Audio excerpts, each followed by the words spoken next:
Bom dia a todas, bom dia a todos. Queria cumprimentar aqui todos os secretários, bom, do Léo, Pittini, Porto, Sotilho, secretário Victor, você, Cristiana, a Tânia, o Trevas e a dona Simone.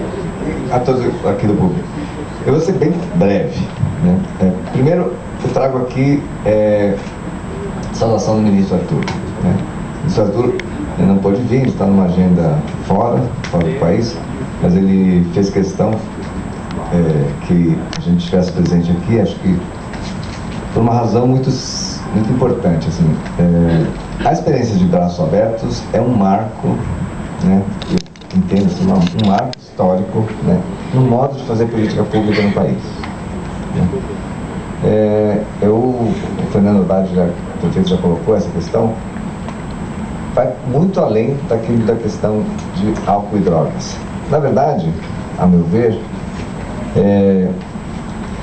eu acho que o programa de Braços Abertos, ele desmistifica, na verdade, um mito sobre o problema de álcool e drogas, né? Como se álcool e drogas fossem uma questão isolada, uma questão, uma natureza própria, né? Na verdade, eu entendo que a política de Braços Abertos mostra, né, que o uso de substâncias ilícitas e tal, elas estão sempre dentro de um contexto, né?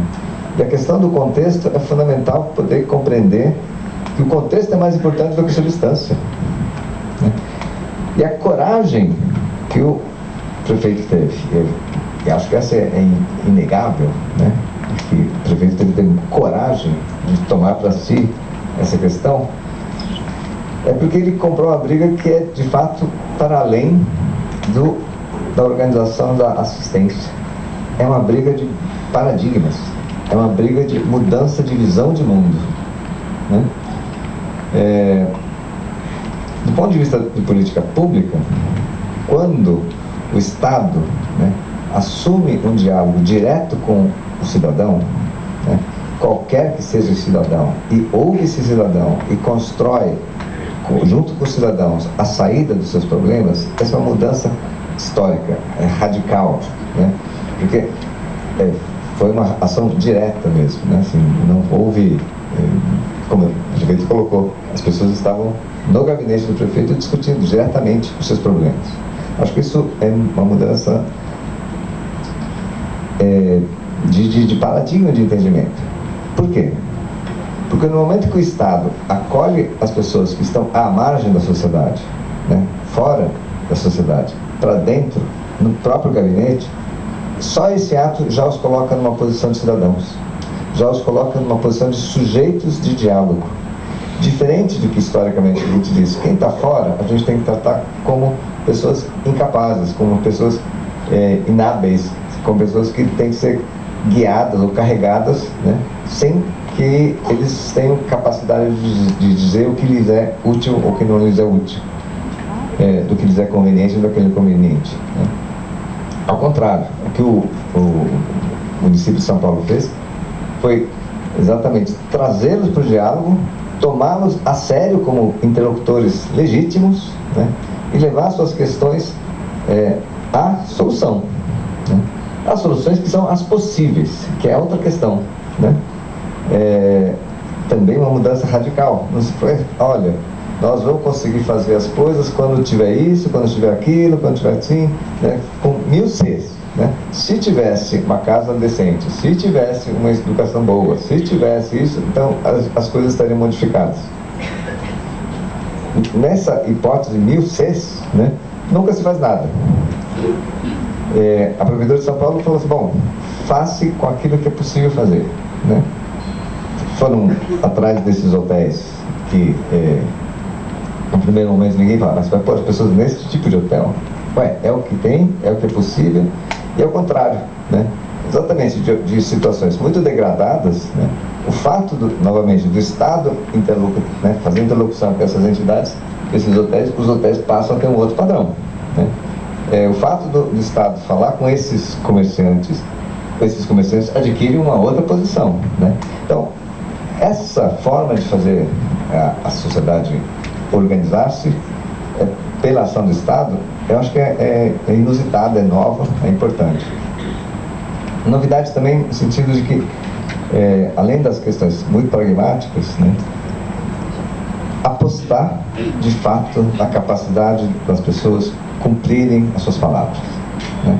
E a inteligência de que fazer o que é possível, exigir apenas aquilo que é possível, não colocar coisas para além daquilo que seria viável para as pessoas. Então, as exigências colocadas para que as pessoas participassem do programa de braço aberto, basicamente foi a própria palavra, porque eram pessoas tão despossuídas que não tinham nada além da sua própria palavra, do seu empenho, né? E foi acreditar no empenho dessas palavras, né, dar valor a elas, acreditar neles, é que eles puderam se colocar como pessoas de respeito, né? Eu acho que essa é a questão fundamental, muda tudo, né? Então, acho que essa a questão de braços abertos, ela desencadeou uma série de ações que para nós, enquanto governo federal, a gente traz como aprendizado. O segundo aprendizado que eu começo a pensar para além da ideia da transversalidade, da intersetorialidade, né, quando a gente sintetiza as ações, eu acho que nós estamos relançando um espírito da época da Constituinte, né, da noção de seguridade, né? Assim, é um tema que se debateu muito e aos poucos foi se perdendo, vamos chamar assim, o impacto e a força do conceito de seguridade. Então, eu entendo que, e aí a questão da seguridade de uma abstração, para mim, passa a ter concretude, né? Seguridade significa o que um dos beneficiários disse: esta noite, depois de muitos anos, consigo dormir com os 2 olhos. A vida na rua é de alta periculosidade, de alto risco, né? Pessoas que estão o tempo todo sob alta pressão, né, necessariamente vão desenvolver algum tipo de reação, né, e danosa. Ou vão ficar doentes, ou usar álcool, algum tipo de droga, ou vão sempre estar numa atitude agressiva, porque é uma questão de proteção, né? E assim, aí falando uma questão bem biológica, né? Pessoas sob constante estresse, né? Tem pessoas com alto grau de cortisol o tempo todo, tem um desgaste enorme, né? Passam a ter uma vida de desgaste continuado, né? E, vamos dizer, é uma situação sempre de ameaça, né? E as pessoas que vivem sob ameaça vivem muito no instante, né? Então, quando você consegue tirar a pessoa dessa situação de ameaça contínua para uma situação de segurança, que é isso? Poder dormir com os 2 olhos, né? Saber que entre hoje e amanhã eu posso ter um repouso, tenho onde colocar o meu corpo, isso muda tudo, né? E isso, do ponto de vista da saúde mental, do ponto de vista das implicações que as pessoas, como eu disse, do contexto que envolve o uso de substâncias, muda completamente, né? Então, existem não só a experiência daqui, mas assim, existem vários outros estudos que mostram que as políticas que garantem, né, um teto, garantem uma renda, garantem uma alimentação, elas têm, comparativamente com outros programas que envolvem, seja transtornos mentais ou uso de substâncias, resultados muito superiores, né?